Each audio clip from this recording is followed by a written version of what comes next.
Hello, storytellers. It's Storytelling Ron. So let's talk about pop culture, pop cult rants here. At the European Union, that displays a satanic anti-Christian artwork by godless lesbian in Parliament. So as you can see here, the Last Supper, and she's obviously doing, this is what paganism is all about: sexuality, destroying the male-female. Yeah, this is so. What she says is, people should not be so offended. There's millions and billions of heterosexual or Jesus with normal people, but only 12 of this. So, and of course, the people are saying this is disrespectful, vulgarity. That's not what we should be saying. And I have the solution here, or this is my Ron solution, just reading the Bible.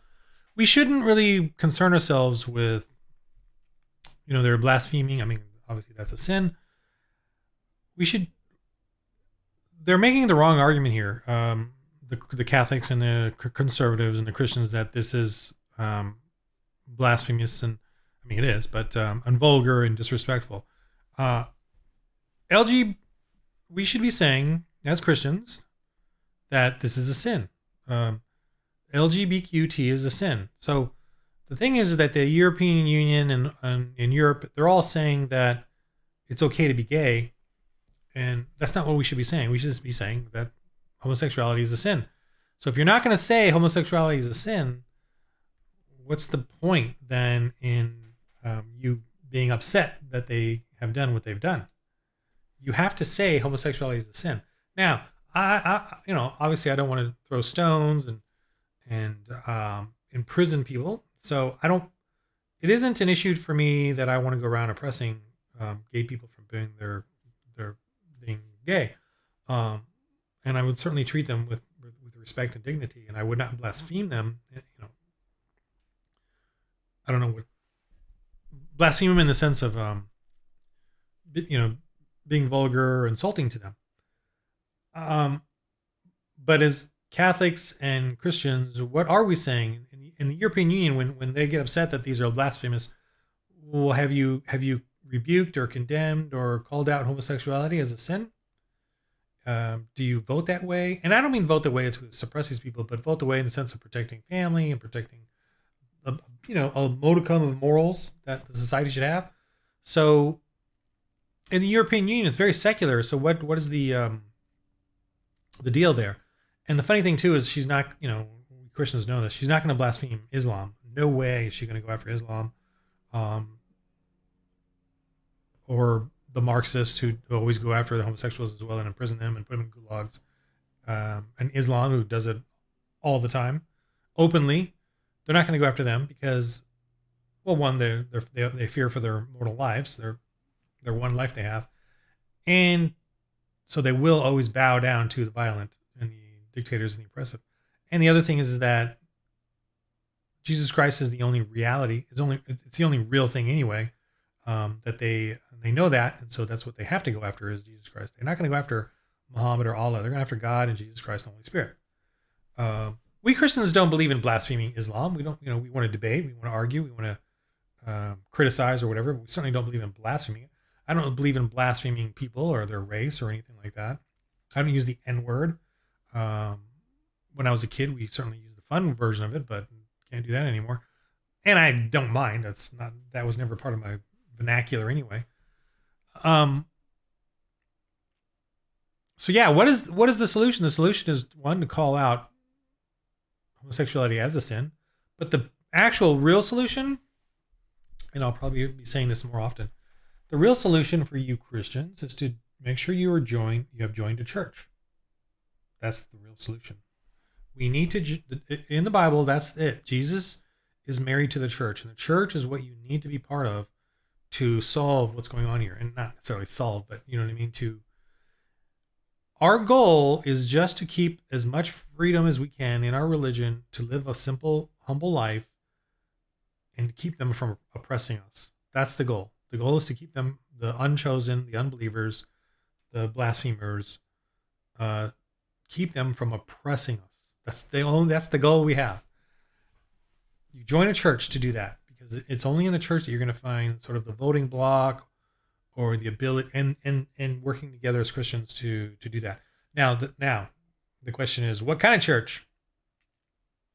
Well, be careful of the book of Jude. The book of Jude warns about what's happening in the churches today, how the gay and the progressives are moving in with their airy, lustful, fake words to ruin churches. So Jude already warns us that this is going to happen.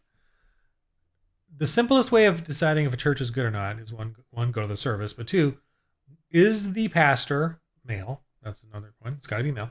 Is the pastor preaching right out of the Bible? Is he reading a section of the Bible and then preaching that? That's what every pastor should be doing when they do their 45-minute or an hour lecture, basically. Are they lecturing, preaching, informing you of sections of the Bible at a time? If they're up there talking about love or tithing, giving money, if they're up there just talking about themes and issues, and then maybe using a couple of verses out of the Bible, that's not a real church. That is not what the pastor's job is. Not to teach you about these sort of themes. His job is to teach you how to read the Bible yourself. And the way they do that is by opening up the Bible, telling you what's going on here, context, historical, what the lesson is, what God's trying to say, what the symbolism is, what the cross references are. That's what they should be doing in every sermon. They should not be saying love and talking about love and how you need to love people better and all that. That's floaty, airy, feckless stuff that you're wasting your time listening to. The pastor should be a book guy. Should be looking at the book. You should be looking at the book. He should be going over those things, because in there are the lessons that are needed for what we as Christians are to be about on a daily basis or whatever.